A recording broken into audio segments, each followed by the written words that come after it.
College football nerds, y'all knew we were going to come back and talk about it, but unlike Josh Pate and unlike Mr. RJ Young, we don't get paid to do this, so y'all had to let us do our big kid jobs for a little bit before we got at you, but we did get at you. What are we talking about? Ohio State and Alabama. We're going to do a recap of that game, but we're going to go in some areas and some discussion topics that maybe haven't been touched on by those two badasses. And I've obviously got Josh with me. We're going to delve back into the model. We're going to talk about the people that were playing and not playing and hurt and Sark's offense and all that good stuff. But a couple of things. So in the comments, one of the things that I would love for y'all to talk about is what kind of off-season content would you like from us? We say it every year. This year, we're going to try to really get y'all some of that. And number two, just know that we're going to talk for a little bit. We'll just settle in, maybe get a nice cup of brown party liquor and maybe a drink or a cigar and just put us on and listen to us. Okay, Josh. Obviously, this game kind of turned out in some ways the way we expected, some ways we did not expect.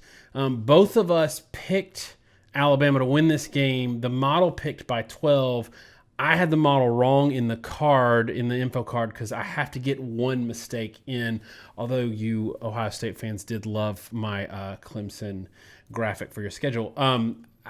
So why don't you get us into the model, just kind of talk about where the model or where we got some things right based on how things actually played out in the game. Just get us into it that way, and we'll start talking. The model had the game 48-36. And I think what's interesting is there's sort of four quadrants to the model, and three of the four were dead on and one was off. And I think the way that panned out sort of shaped the game. The model had Alabama 4.3 yards per carry, 11.6 yards per attempt. Really not too bad. 4.1 yard per carry, 10.3 yards per attempt. Actually kind of underestimating Alabama slightly passing the ball, but just slightly enough. Still over 10 yards per attempt. A lot of people said we were crazy when the model had it 48 points. There's no way that could happen.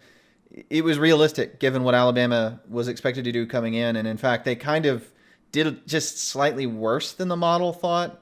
And if you want to, you can probably attribute that to the fact that they let off the gas late. On Ohio State's side, the rushing statistics were pretty good. I mean, Ohio State had 5.1 yards per carry in the game, 4.6 yards per carry predicted.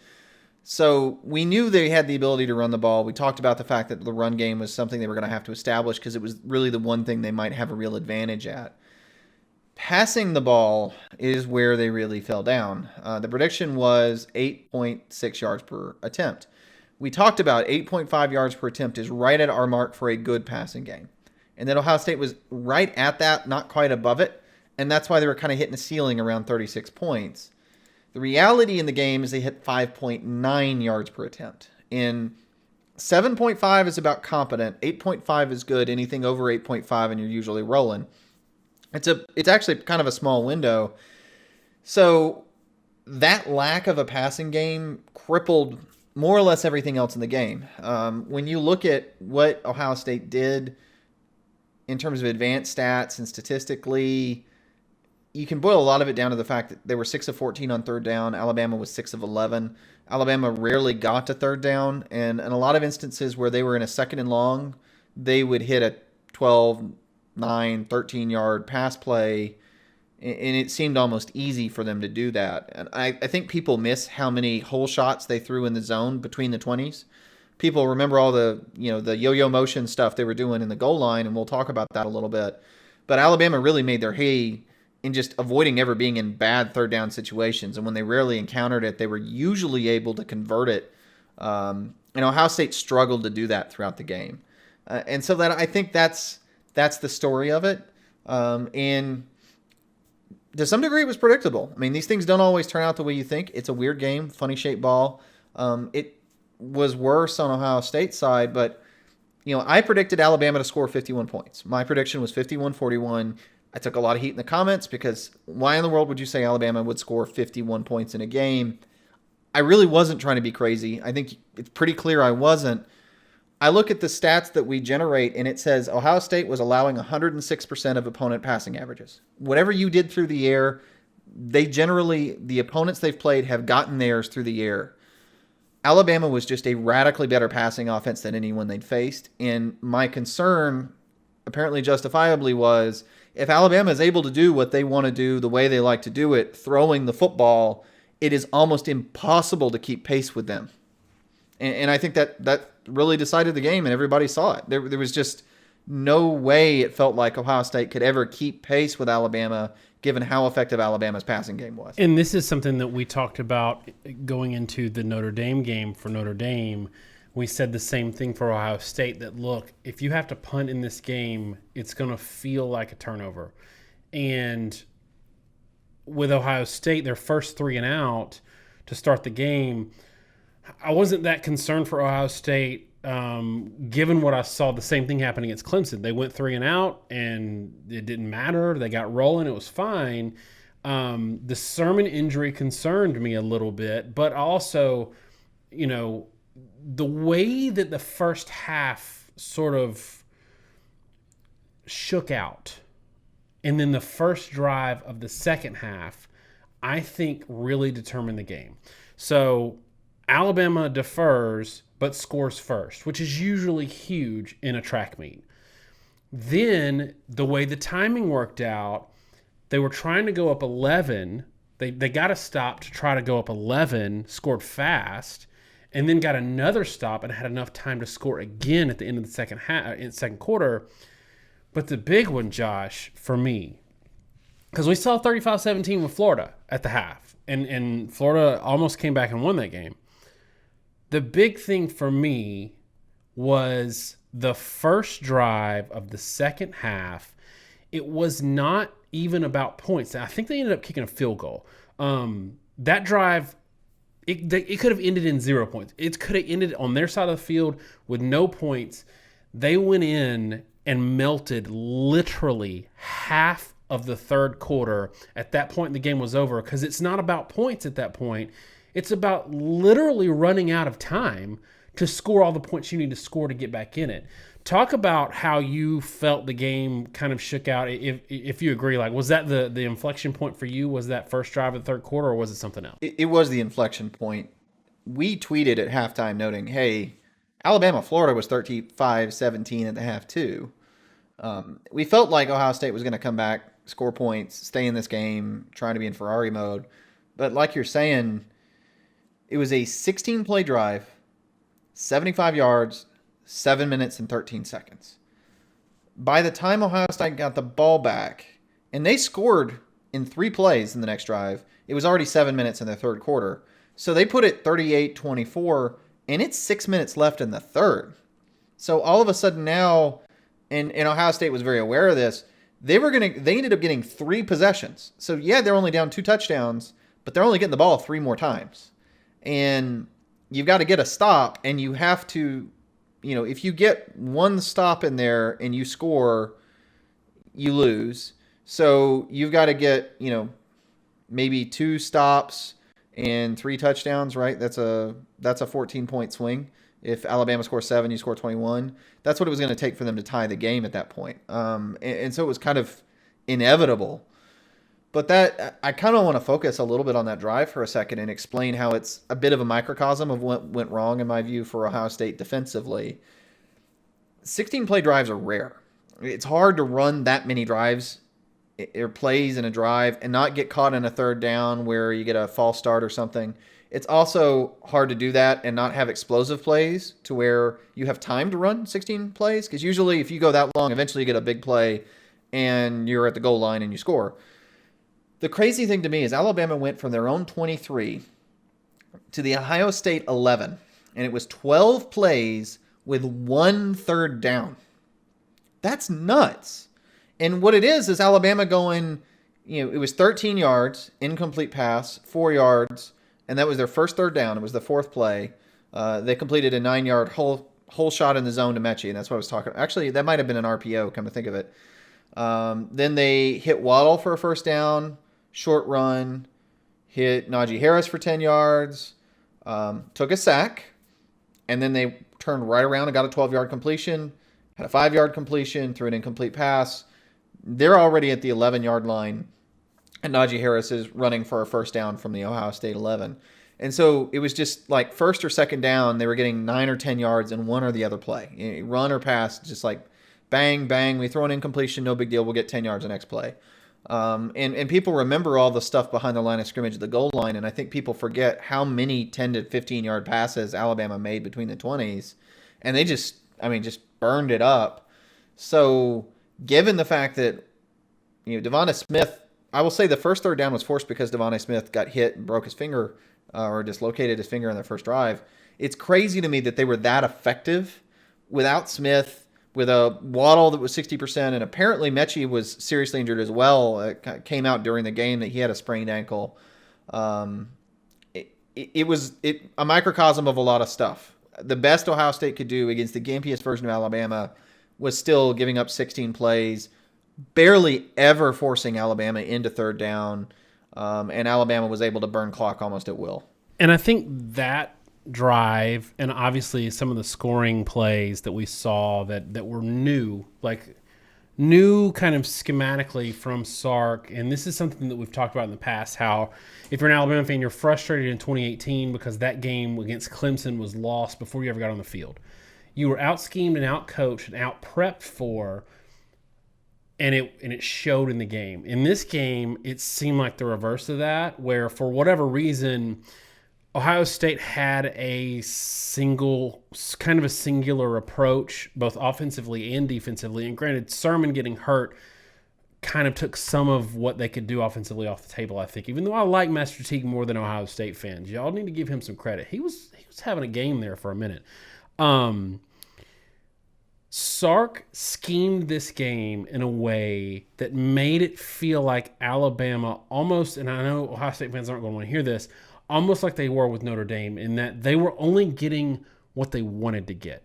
If they wanted to get a deep shot, they'd get a deep shot. If they wanted to run the ball and eat clock but keep the ball moving, that's what they did. And it's almost like they held all of this the whole year, or put in a whole 30-40% new playbook between Notre Dame and Ohio State, because the drive in the second half was intentional. That approach to melt the clock, we've seen Alabama try to take the air out of the ball where they're not really necessarily trying to move the ball much or score, but just like, hey, let's take 3-4 plays, 5 plays, get 4 minutes off the clock. This was intentional, and it ended with a score. So, Josh, I want you to talk a little bit about this, because one of the things we both said we expected Ohio State to do in this game, and it looked like schematically they were doing that, was we're giving you in between the 20s. We don't care. Do what you want. The problem is they never kept Alabama from scoring a touchdown except for the one field goal on the drive we're talking about. So is this a situation where we've seen now firsthand how the giving you between the 20s can backfire, especially if you're facing a team who's got a bag of tricks you haven't seen yet that can lead to red zone score? It can definitely backfire on you. And the reason is that if you're letting somebody get to the 20s and you say, we're going to stop them there, at that point, it only takes one 20-yard play to score. It only takes a couple busts. Why did we say they were going to do that strategy? Because we'd seen people do it with Alabama. We'd seen Ohio State do it with people. It was the strategy Clemson used against Alabama in 2018. And it's because if you have a really effective RPO offense, the other team is not going to really stop it. And you can't, the safety cannot defend the RPO and not risk giving up a deep play unless he really plays heavy pass. Unless you're constantly dropping guys, it's way too easy to get sucked up on that run action, and then you get burned over the top. And obviously Alabama's receivers, particularly Smith, are pretty dangerous about that. So a lot of teams have wanted to drop and let you get in the red zone, and then when you're in the red zone, they don't have the space to burn you deep anymore. They can't get past the safeties because the back of the end zone becomes your friend, and then you can actually key the run and play them straight up. The problem, I think, as you noted, is by the time they got there, at that point, Alabama had enough tricks they could get 10 or 20 yards. The yo-yo motion stuff came into play there mostly, right? You didn't see those plays in the open field too much. Alabama didn't need to run them. Ohio State wasn't making them run that kind of offense. So Alabama pulled The truth is, it felt like there was this, like you're saying, this 30-40% whole new playbook. I would challenge that it was more like half the plays you saw in the red zone were new. And it was probably 10 or 15% of the offense, but it was, the most impactful part of the game. So half the plays that mattered, they were drawing out new, super effective stuff that exploited tendencies, exploited schematic issues Ohio State had, and it made it really, really effective. And so they didn't have to have that many things in their bag of tricks to make it work. I'm going to turn the discussion a little bit too and say the other thing that made this work, and I'll give my piece, and I think you may have your own. The other thing that made all that work for Alabama in the red zone is Ohio State didn't have the defensive linemen they were supposed to have. I mean, they went into the game without Smith, with Togiai. Then you have a backup guy go down. You don't got depth. And Alabama, frankly, they probably do have the best offensive line in the country. Ohio State was number 2, in my view, all year.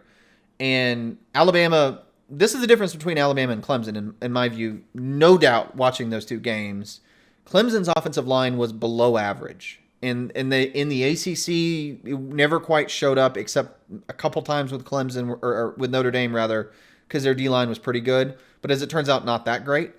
But their tackles, in particular at Clemson, weren't very good with speed rushers. Alabama had the best tackle duo in the country, bar none. I mean, those guys are both first round, probably top 10 picks on offensive tackle. That's a big advantage to have.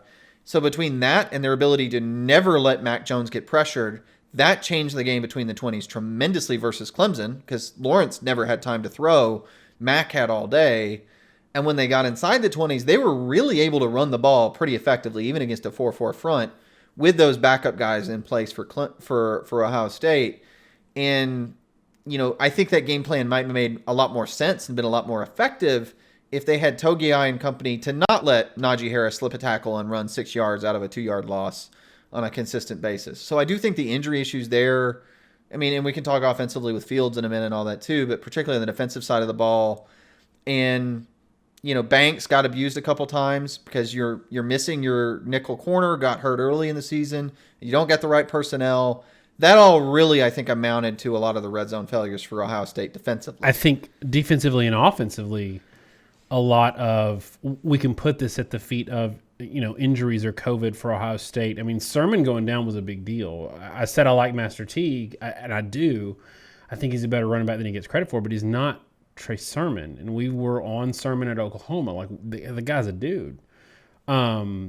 But on the flip side, this is the thing that's a little, maybe Ohio State fans can appreciate it now, because last year we were saying about Alabama, where Ohio State was depleted in this game, Ohio State was way better than Alabama was at the end of last year. So when Alabama lost to, say, Auburn, they had maybe a third of what Ohio State had in this game. That's how bad it was.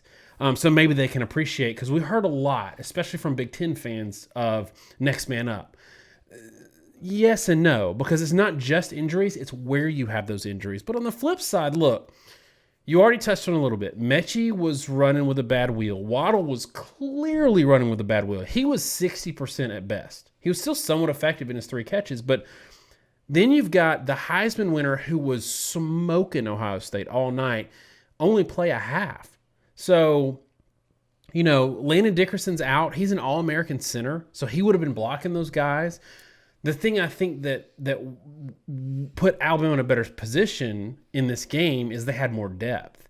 Now, I will say there was one point in the second half where Alabama had their 2 wideouts had combined career 5 catches. And 2 of those were in this game. So they were without a lot of their skill, their talent. If you put both of these teams at full strength, Alabama still wins this game. Now, because of what you said, I will give you the where the injuries were really mattered for Ohio State. Where it's maybe not and this game was a bigger blowout, could have been, than it actually was if you look at the score. Alabama had 52 points with 13 minutes left in the game, and they absolutely put it on cruise control. I think if everybody's healthy, this is a 14-point game. If everybody's healthy on both sides of the ball, it's a 14-point game, and the difference is, as you said, the 5.9 yards per attempt in Justin Fields.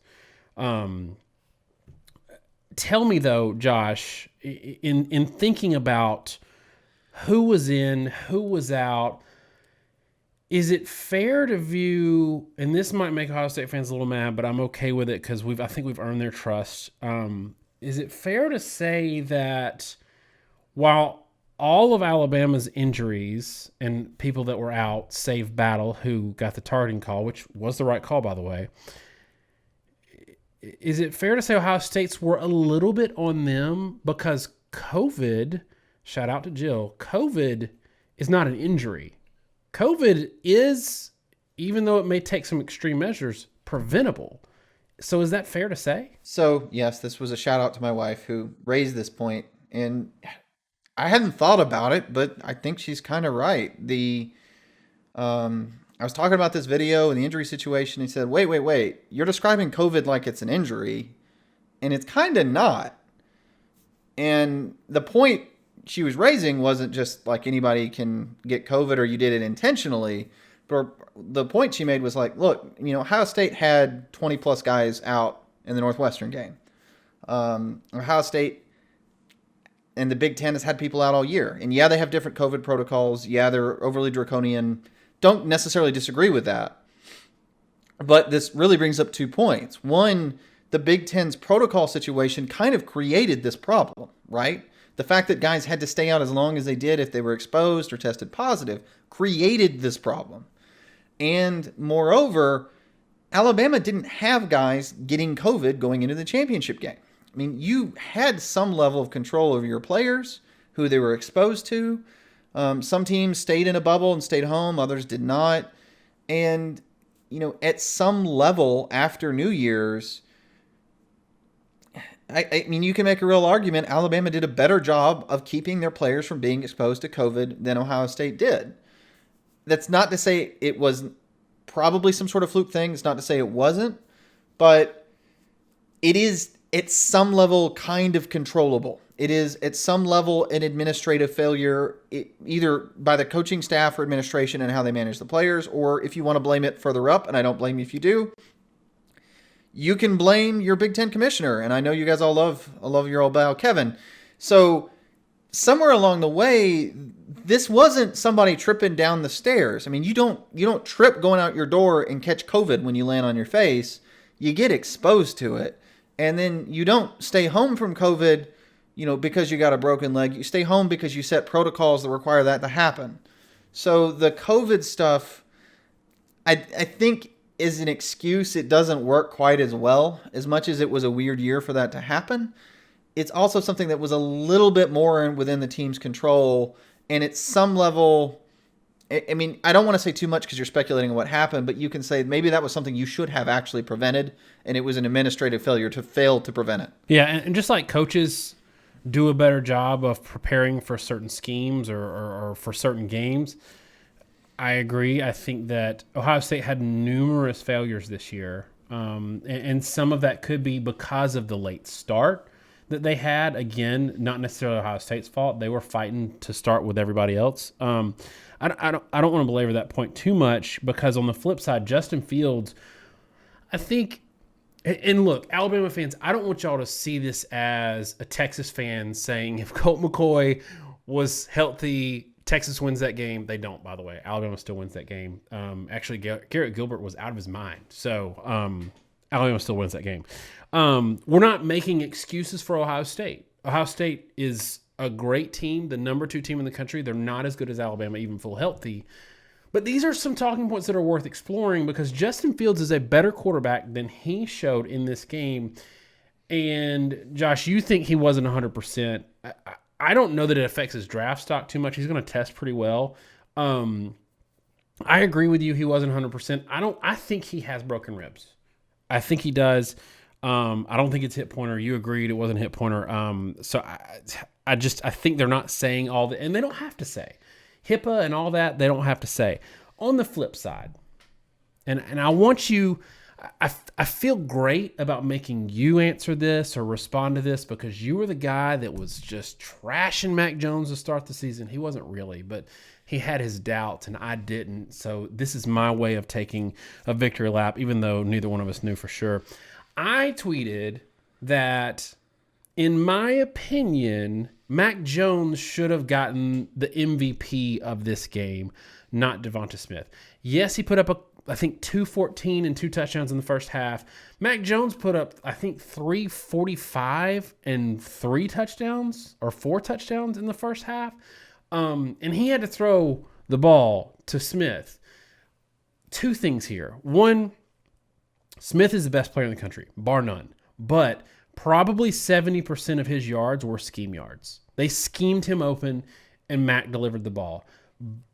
Neither Mac did anything that great or Devonta Smith did anything that great. But in the second half, Mac Jones is playing without Smith. He's playing with a clearly hurt Waddle who's come in every couple of plays. Mechie's going in and out of the game. He's playing really hurt. He's got Xavier Williams, Javon Baker, and the White Wonder out there, who finally got a touchdown. Is there an argument to be made that Mac Jones deserved the offensive or overall MVP for this game? And if so, kind of dive into it. I lean towards agreeing with you. First, you got to acknowledge it. Davonte Smith set the receiving record for a national championship game in the first half. He was unstoppable. I get why he got the award. He created the hole Ohio State couldn't claim out of. But for those that doubted Mac Jones, and I'll say my doubts were his third down statistics were terrible last season. Really, really bad, outside the top 100. And he was a top 4 QB rating guy with an outside 100 third down rating. It didn't make sense to me. That turned around hard this year. And I think a lot of it is running an offense that's actually schemed for him, an offense that was progression-based, where Tua's was RPO-based and really didn't require a lot of thought. It required extreme precision and timing on the throws. That 16-play drive we talked about in the start of the third quarter that really defined the game and why Alabama ended up blowing Ohio State out, who was not that far behind at that point, really was defined by somehow Alabama without Devonta Smith and with Mechie on and off the field marching down and getting enough first downs to kick a field goal and burn 7 minutes off the clock. I mean, Mechie had the first reception for a first down, and then it was Jalen Waddle on one leg. Then they got a first down throwing to Najee Harris. They got a first down throwing to Xavier Williams, who maybe that kid had 3 catches in the year, something like that. First down to Jaleel Billingsley. First down, and then they threw to their tight end. I mean, these were not plays you normally want to make, but it was just consistent, efficient football, finding the first down, really not getting a ton of yard after catch at any point on that drive. That was Mac Jones, and that was how Mac Jones was effective. And maybe this is a good point to transition to something else we talked about all year, and that's defensive scheme for Ohio State. We talked all season, or most of the season, at least since the Indiana game, about how concerned we were with Ohio State developing a scheme that was based off a single high look. And that's because when you go into a game where you're going to face an Alabama and you're running the sort of schemes that Ohio State was, where you've got, they played almost this entire game in base defense. And in the goal line, they're showing like 4-4 looks and stuff. You're going to run into a pass-happy buzzsaw in the playoff every single year. We talk about that a lot statistically, why that is. It's because when we run all our little numbers about how you affect an opponent's offense, teams will cut your run game in half. Clemson a few years ago, Alabama a few years ago, consistently would cut opponents' run games to half their metrics. You can't do much better than about 75%, holding them to about 75% of passing. 25% reduction is elite. Most teams, it's like 10, 15%. And so if a team has a really, really good passing offense, it's going to travel. And those teams are going to make the playoff, and one of them is going to win a playoff game, and you're going to face them in the semi or the final, and you're going to have to beat them. 2018 Oklahoma, right? And Ohio State, with this scheme, I also think struggled because they gave up a lot of hole shots. And I'm not even talking about the red zone. I'm talking about the fact that they did not have the ability to play press man and like hold Alabama to contested throws on a consistent basis. And because of that, they were forced to drop coverage.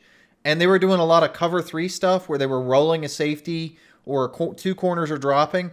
And whenever they ran those cover 3 concepts, Alabama would just hit them underneath for like 12 yards in between there's sort of a gap if you think thirds between, if you want to make like a triangle on, the outside third in the middle, 2 triangles, right? The point of the triangle, which would face the offense, and this is the worst example ever, it's like a W, okay? Let's think of like a W, where the 3 top points at the top of the W are the zone players.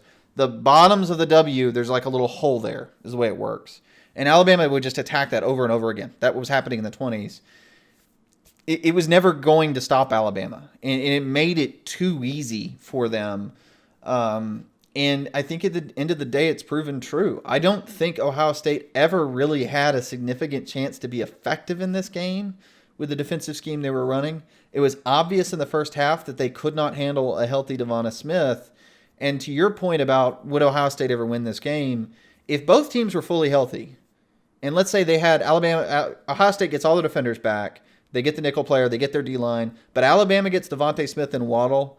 With the defensive scheme they were running and the defensive back personnel that Ohio State had and the way they failed to protect them with 2 safeties, there was no way on earth Ohio State was ever going to cover Smith and Waddle in this look with their set of corners. And future first rounder Mechie, who actually had a really good game. I think a lot of this, though, and you touched on this on Twitter, you touched on this when you and I were talking about it, people were killing Kerry Coombs on this, but I think he was personnel limited. Just 5 seconds. Do you think yes or no? That was why he had to employ the scheme that he had. Yes. We were worried that they were running a scheme that wouldn't work.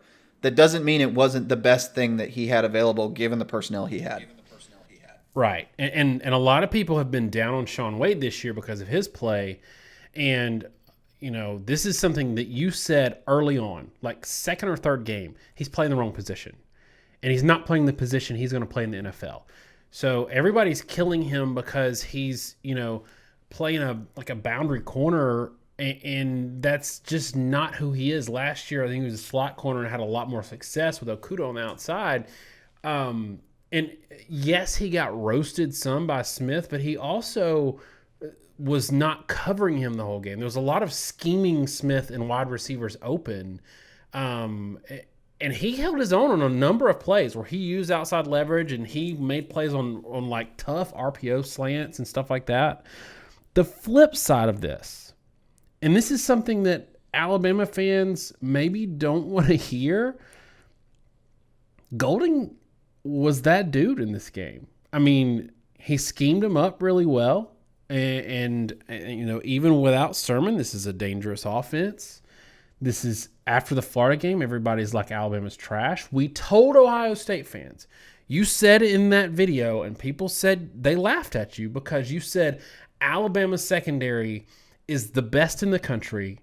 Patrick Surtain is the best, and other than dropping this touchdown or this interception in the end zone, he held his own. He's the best corner in the country. And people are like, you're crazy. They just gave up all these points to Florida. There's a lot going on there with scheme and how Alabama was playing that game at the end to make sure they won and didn't care about the points. People overlooked a lot of that. We said Ohio State's still a great offense. They're going to get theirs. But Alabama's a lot better defense than they're getting credit. And where Ohio State has an elite run defense this year, and I think they showed it in the Alabama game, Alabama's got an elite secondary. And Barmore showed up, but it wasn't about the front seven. It was about the secondary and the scheme, I felt like. And look, when you have to play without your superstar slot corner in Malachi Moore, and then Battle goes out in the first quarter, Josh, I want you to talk about what you saw from Golding, and if you, based on where you were looking at him a couple of years ago and where you are now, like, if he surprised you, if you're warming up to him, if you think maybe he is the guy to run the defense at Alabama, and Alabama fans maybe need to cut him some slack. I think the biggest struggle for Alabama fans is the idea that in the RPO era, you can't really completely stop an offense, right? Everybody has to defend a certain way between the 20s. You can talk about how much you want to give up. You can do the Northwestern strategy we talked about a lot. They bailed like crazy. I mean, they just said, we are just going to straight up give you 12 yards of carry, let you get to the red zone and try to stop you. And it worked for them. And they held Ohio State to 6 points in the first 3 red zone trips. That was intentional. Alabama is a lot more aggressive than that. They're going to continue to play man coverage. They're going to continue to play press man. There are a lot of theories out there that that's really the only way to effectively defend the RPO. You've got to get a hand on them. You got to redirect them, because otherwise the RPO is able to kind of, and this was, I'll say, a short version of the complaint I had with Ohio State. If you're playing zone and you're not playing press man and you're not doing some of these things, it's too easy for the offense to manipulate you. They can motion guys back and forth, see whether you're in zone and man. And then once they identify the zone or man, they tend to know what schemes you run, zone or man scheme, and then they can pick their shot and call it. The reason like NFL teams run a lot of man coverage and like NBA and all that, there's no way to get away from the guy you're covering. And you can't scheme out of the fact that you're going to have a guy head up with you and you're going to be open. And guys that are really efficient offensively in almost any sport are very good at distributing the ball, whatever it is, to wherever they want it to go. And if you're in man coverage, you're guaranteed that someone is there to contest it every play. Alabama does a very good job of teaching those man coverage principles, but also bringing in blitz elements. They're very good at rolling their safeties and linebackers, and I think Golding is very creative in how he will use a man play, but they will combo with a safety. Sometimes it's like a jack linebacker, like a D end, and they'll roll off a receiver so they can bring a slot corner on a blitz, and they're still cover sound. They were limited in this game a lot. I think because of what was going on in the secondary without Moore and without Battle especially. They did a really good job adjusting on the fly where, Ohio State and Alabama had the same problem. They could only play the personnel that they had. Ohio State was kind of caught in base because they didn't want to put a true freshman nickel. They thought they may be better off, and maybe, again, as bad as it looked with Borland, I'm not sure that it really wasn't better than having a freshman corner out there who might have completely busted coverage and given up worse touchdowns more often.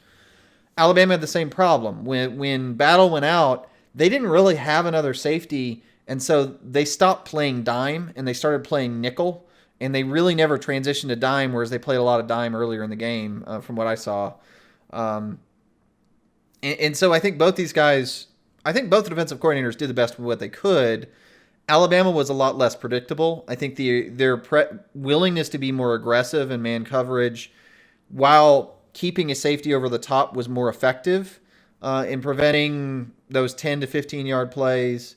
And I will say this, and maybe this is another place where we can turn the conversation out on the flip side, as you've said several times in this video. I did ultimately feel like Alabama's corners, particularly Job and Surtain, and a guy's doing a good job when you forget he's on the field. Like you forgot Job was playing the game. They did not give Ohio State anything easy all night. I felt like in the first quarter, and you probably want to touch on like betting lines and such. Yeah, they're both scoring, but Ohio State, when they scored, had to make a high-level throw. And it's easy to say Fields had a rough game, but he threw a dime to the tight end to set up their first touchdown. He threw a dime to Garrett Wilson for their second touchdown, third touchdown, I forget which one it was, where he kind of got around Branch. But Ohio State was having to make high-level throws. They were consistently making those throws against the backup players Alabama had in Branch, or like Justin Fields in the zone read that he kicks up the middle. That was Daniel Wright, and he was playing where Helms and Battle had been the primary safeties. Now they had this cover guy playing strong safety, and he misses the tackle rather than one of their big physical run stuffers. So Ohio State was struggling to exploit the relative weaknesses Alabama had and had to make high-level plays to do it, whereas Alabama frequently had guys with 10-plus yard separation that were available to throw to. So even when this game was close, score-wise, I know me watching it, and I think you were the same way, both of us kind of knew this really wasn't close in terms of competition. Yeah, and there's a couple of points here that are pretty interesting. And this, so what you said in our prep for this was this game was won on the outside.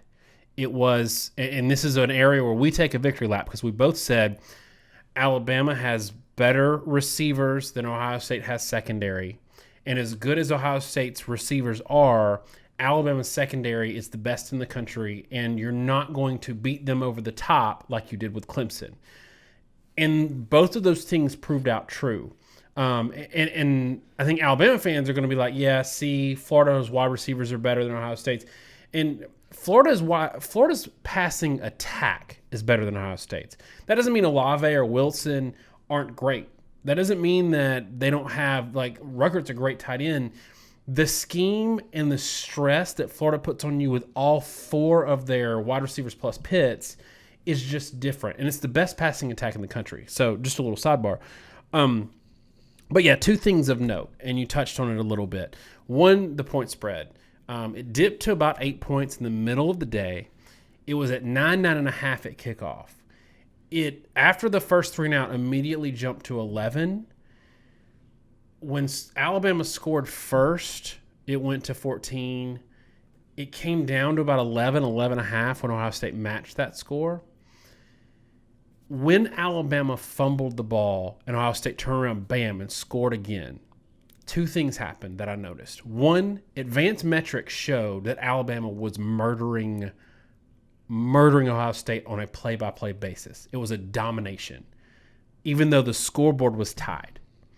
Another thing was when they tied the game, the spread did not move at all, which is interesting because now they've shown for a full quarter and 2 touchdowns worth of play that they're 14-14 up with Alabama. Vegas didn't believe it, and the advanced metrics didn't believe it. And it's to the point that you just said. Alabama was scoring at will, almost like they did against Notre Dame. And Notre Dame has a great defense. I don't know why people don't think they have a great defense, but they do. Alabama was scoring comfortably and not having to play above their head. Ohio State was having to make some ridiculous plays and get a quick change situation just to stay in the game on the scoreboard, even though they were losing on a play-by-play basis. So I think that's worth considering. Okay, so I want to wrap this up. 45 minutes we've gone. I'm going to say kind of my thing about this, and then I want you to kind of sum it up with yours.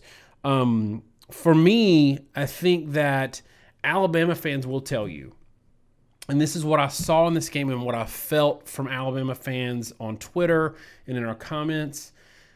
They were frustrated with, and y'all are going to laugh, not having won since 2017 and having multiple times where they've made this game or had an undefeated regular season or almost kick 6. Sorry, y'all, trigger warning. They didn't want to waste this talent in this season knowing they were the best team in the country and not come away with the hardware. For them, losing this game was going to be crushing because Saban's getting older, Sark's going away. They lose a lot of talent this year. This was their year. Ohio State fans, for as many of them that don't want to hear me say this, they were playing with house money in the national championship game. They set out to avenge that Clemson loss, and it was serendipity that they got them in the first round of the playoffs, and they beat that ass. That's the only semifinal win where there was a loss when the team followed up with a loss in the championship game that is going to be remembered as a satisfying, awesome win. Alabama doesn't care they beat Oklahoma in 2018 because they got killed by Clemson. Oregon doesn't really care that they beat Florida State because they got killed by Ohio State. Like, all these playoff wins that were really not that big a deal, this was a big deal. This was a stepping stone for them. They're ascending, as Pate said, they're ascending as a program, and they're getting to that really able to win a national championship game place.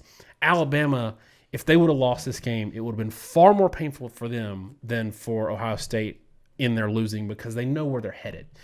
That's my piece on this. Give me kind of your wrap this game up or this season up into a bow, and then we'll close it out. My view going into this game and my view for most of the season was that it was going to be extremely hard for Alabama not to win the title because of how ridiculously efficient and explosive they were. It is rare to have an offense that is both efficient and explosive at a high level at the same time. And if you took one thing away from this Alabama team, they tended to have something else to give them. Few teams could take the run or the pass away. Ohio State did a pretty good job taking the run away, but I didn't think they could take away the pass, and they couldn't. With that in mind, the whole issue was, let's say you hold Alabama to 75% of their production. Alabama's standard production was 10 plus yards per attempt, right? 11, 12 yards per attempt. If they get 9 or 10, they're still scoring 40 points on you. And so you had to be able to score 40 plus to match them. I'm not sure Ohio State was ever going to quite hit that bar. I said 51-41. I was optimistic you'd get the best game from Ohio State, and I thought 40 points was about the ceiling of what they could manage, given the fact that Alabama's defense was a lot better than people appreciated. Wasn't necessarily the best in the country. That probably was actually Georgia in the short period where they were healthy, but it was really quite good. But the thing that happened to Ohio State is they just got banged up. And to win a national title takes a lot of luck. You have to play the right teams. You can't get outmatched by a certain scheme, and you can't take injuries at critical positions at critical times. I think this, to me, puts to bed something we've been dealing with on this channel for 2 years, and that's the Alabama-Clemson game in 2018. Because people, we predicted Alabama would win that game, and obviously Alabama got blown out of the building, and we've explained it 1,000 times, and people never wanted to hear it. Maybe we can put this to bed now. It doesn't matter how much talent you have on your roster. If you lose key players at key positions in the postseason, experience is too important in college football for that to not have a huge impact. And this, the NFL has a 52, 53-man roster, but they're all NFL players. And they can all start and walk up the next day and play, and that's just not true in college. Ohio State had the same thing happen to them that happened in Alabama in 2018 and really that happened in Alabama in 2019. Their quarterback got hurt, and, a hurt Justin Fields was nowhere near as effective as a healthy Justin Fields. I think if Ohio State had had the ability to run Justin Fields, it would have completely changed the complexion of their offense. It was based off the power run all year, and they never had a single designed run by Fields in that game. The only run they had was a zone read, which was the long run where Wright misses the tackle in the hole. They did not have any intentional runs from Field the entire rest of that game, and it crippled them. And defensively, they had just enough injuries to give Alabama an extra 7-10 points. And Alabama, let's be honest, they could have scored 60 in this game if they'd wanted to at the end of it. So all of that mounted to the fact that they just weren't able to seal the deal. It happens. And you can blame depth. You can play next man up. It really is just an element of luck. And like I said it was a podcast for Land Grant Holy Land, if I said at the end of that, if they don't win this game, it's not a cheap excuse to say we had too short of a season. We didn't have enough practices. It was obvious they didn't get strained early enough to realize they had issues schematically, and they just had too many guys missing at the wrong time. That's football. It's a real loss. Alabama probably would have won this game anyway, but to me, that was what caused Ohio State offensively to cease to be able to be in this game against an Alabama offense that was an all-time great offense and required everybody's A-plus game in any given week to even have a chance of beating them. And this is what maybe some of y'all Ohio State fans will appreciate, or others if you're not an Ohio State fan, but you're not an fan of an SEC team. This is something we've said about Alabama multiple times now. We said it at the end of 2017 when they had literally all their linebackers were out at the end of that season. They got healthy, and that's why they ultimately won a national championship. People took that as excuse making from us for an SEC team. And really, it's just we know better. Like, recruiting, you can recruit all the 5 stars in the world, but if they're sitting on the bench and not getting first-team reps all year, and then they get hurt and they're thrown in the fire and they're true freshmen, they're not the same as the 4-star or the 3-star guy who's been that dude for 4 years. Look at Mac Jones versus Bryce Young this year. So I'm glad you brought it up. although a lot of people are going to take this as excuse making from you for Ohio State, and they're going to say, Josh, this is why they all think you're an Auburn fan and that you hate Alabama. So that's probably why. But I promise y'all, one, he does not hate Alabama or anybody, and he's not an Auburn fan. All right, y'all, let us know in the comments basically a couple of things. What you thought about this game and how it played out. And two, what kind of content you'd like for us throughout the regular season. Did you like the greatest team ever video we did last year that was a little more of a deep dive and it was more narrative and less this? If you want some more of that, it's a lot of work, but we'll put them together if you like them. If you haven't seen it yet, go watch it. We'll link it in this one as well. Thanks so much, y'all. Have a great off season. We'll see you later. God bless.